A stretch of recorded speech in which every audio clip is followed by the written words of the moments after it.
I didn't want a name that was similar to anybody else. There's a lot of generic names out there that don't stand out, that aren't memorable, and I did not want that.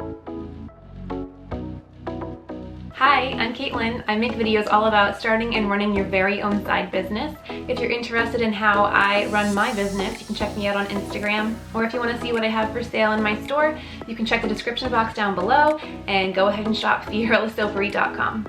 I don't know why I just laughed there, but I did. One of the most important tasks in starting your own business is picking a business name. This actually was requested by one of you guys, and I love the idea of trying to help you guys figure out how to name your business, which is, I think, by far one of the most difficult parts of starting something.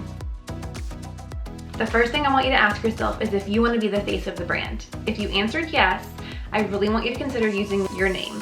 This has become super popular now with a lot of influencers being their own brand. A lot of businesses have done this in the past, especially fashion labels. Think like Kate Spade, Kendra Scott. If you do go this route, I want you to think about what it means to be on brand and the fact that you need to be on brand all the time. Think about this. Disney. When you go to Disney, you have a certain experience and a certain expectation of what you're going to do there. So every square inch of every Disney theme park is on brand all the time. They don't slip up, ever.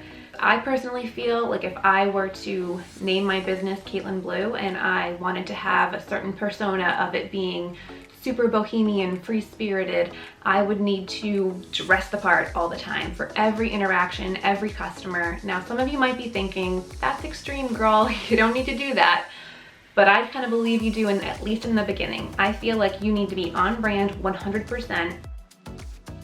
If you've decided that being the face of your brand is not for you, which that's what I decided, you're going to start from scratch just like me.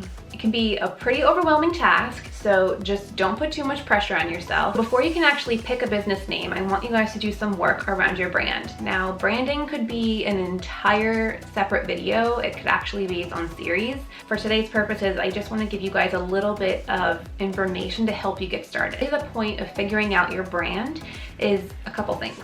First, figure out your identity, whether it's a feminine brand, masculine. Are you gonna be more bohemian? Are you gonna be more glam? Is it inspired by nature? Is it inspired by a geographic location like the Pacific Northwest or New England? Second, do you have a specific message? So there's a lot of companies out there right now advocating self-care, female empowerment. What is your message? And you don't always have to have one, but if you do, make sure that you find some stuff around that message. Another question I want you to ask yourself is about color, print. So I obviously love color. My brand is incredibly colorful, but I stick to a couple colors and that just helps with being cohesive. But I pick pink. I love pink personally. That has helped me as far as branding goes, but it could actually be helpful in picking a name.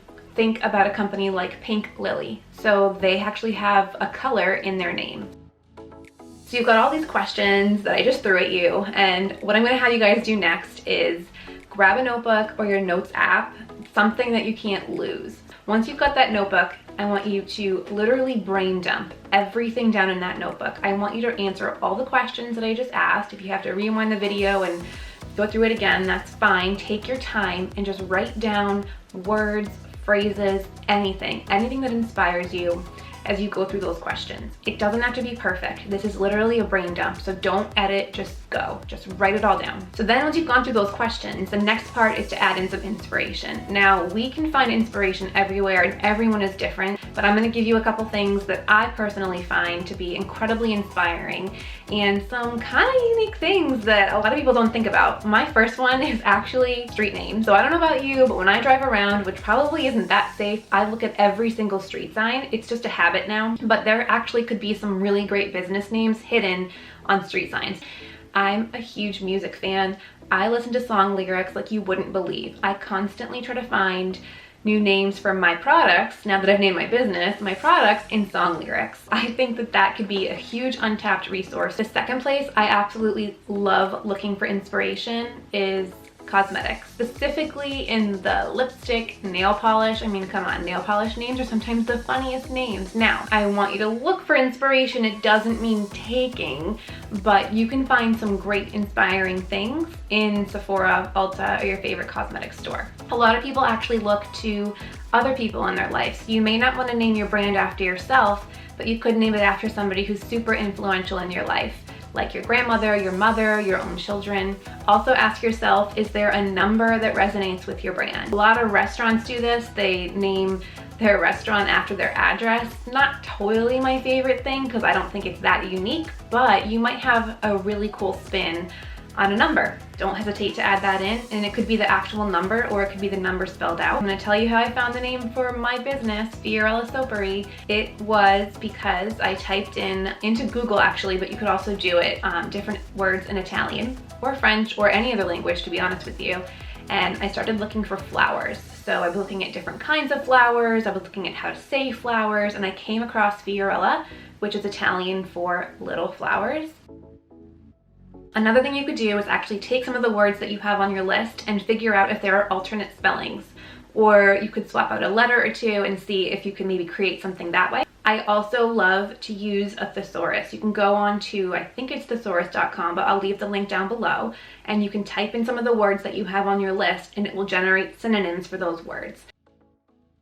Okay, so by now you might be thinking, shouldn't my name have already jumped out to me? Shouldn't it be like calling me? Shouldn't it have picked me? Well, that's not the case for most people. I feel like I didn't have that experience with my business, and if you do, great, you're one of the lucky ones. Take it and run with it. But for the most part, it's gonna take some time trying some of these things on to figure out what actually is gonna fit.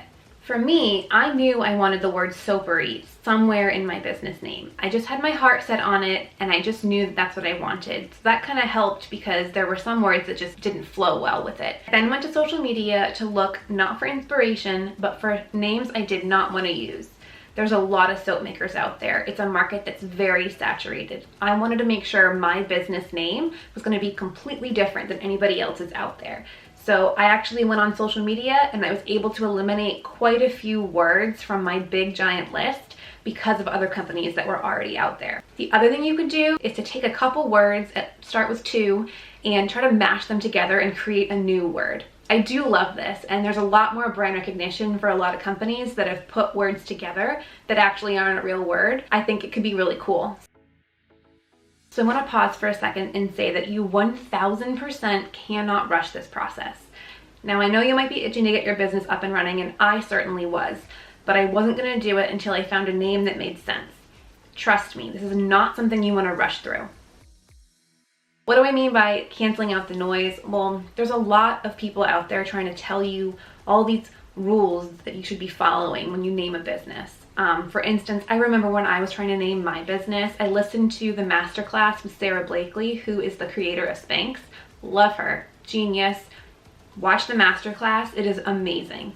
But I remember her saying in there how she found the name for Spanx, and it was because she had heard that the K, whether it's an actual K or the sound of a K, was great for companies. It was strong, powerful, memorable, so she knew she wanted a name with a K. Well, I went extreme and I thought I had to have a name with a K in it. So I went back to my list and I looked through all the words that didn't have a K and I just wiped them all out. As I was thinking about it, I'm like, this is insane. I don't need to be following this black and white rule. Your company has a K in it or not is not going to be the deciding factor between success and failure. It's just not.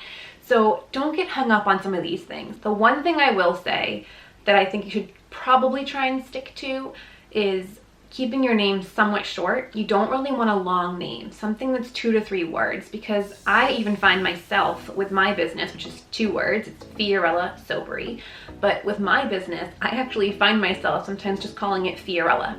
People shorten things all the time. We give everybody a nickname, so I don't think that anything super long is going to benefit you. It might be a little bit harder to fit on things like your packaging and your business cards, but try to keep it a little bit tight. But again, if you find a name and it's 4 words long, no one's here to tell you that you can't do that. So what are the next steps once you've evaluated your list, narrowed it down to maybe about 10 different things? Go check to see if a domain name is actually available.